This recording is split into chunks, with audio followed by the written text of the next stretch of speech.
আসসালামু আলাইকুম এভরিওয়ান। আজকে আমি রান্না করব পুর। তাই আমি এই সবজি আর এই চিকেনের আইটেমগুলো নিয়ে নিয়েছি। আর এই পুরটা হচ্ছে রোল বানিয়ে বা সমুচা বানিয়ে বা চিকেন বান বলেন, যে কোনো কিছুর সাথে দিয়ে যাবে। আর আমি তাই নিয়ে নিয়েছি পেঁয়াজ কুচি। এগুলো যে কোনো সময় খাওয়া যাবে, যদি পুর বানানো থাকে বের করে জাস্ট বানিয়ে নিলেই হবে। পেঁয়াজ কুচিটা আমি ভালোভাবে নিয়ে করে নিলাম। আর এখন আমি কাঁচা মরিচ আর একটু লবণ দিয়ে দিলাম। ভালোভাবে নেড়ে চেড়ে নিব যেন কাঁচা ভাবটা চলে যায়। এর সাথে আমি এখন দিয়ে দিব অল্প একটু আদা রসুন বাটা। তো আদা রসুন বাটা দিলে একটু ঘ্রাণ হয়। ভালোভাবে মাখিয়ে নেব। পেঁয়াজটা নরম হয়ে গেছে। এখন আমি একটু চিকেনটা সিদ্ধ করে রেখে ছাড়িয়ে রেখেছিলাম, সেটাই দিয়ে দিচ্ছি। তো এখন আবার ভালোভাবে মিক্স করে নেব।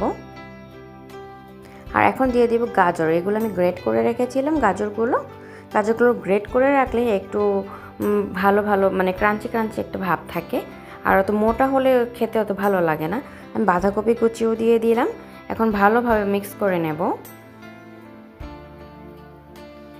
এখন দিয়ে দিলাম ম্যাগি মশলাটা। এই ম্যাগি মশলাটা দিলে একটু সুন্দর একটা ঘ্রাণ আসে। সাথে লবণ দিয়ে দিলাম। এখন দিয়ে দিব সয়া সস। ম্যাগি মশলা আরেকটু দিয়ে দিলাম। গোলমরিচ গুঁড়া, জিরা গুঁড়া দিয়ে দিলাম, লবণ দিয়ে দিলাম আরেকটু। ভালোভাবে আমি মাখিয়ে নেব। দিয়ে দিলাম একটু টমেটো সস। আর সাথে দিয়ে দেব একটু কর্নফ্লাওয়ার দিলে একটু মাখা মাখা ভাব থাকে, তাহলে খেতে খুবই ভালো লাগে। আপনারাও এভাবে বানিয়ে খেতে পারেন। দেখা হবে নেক্সট ভিডিওতে। আসসালামু আলাইকুম।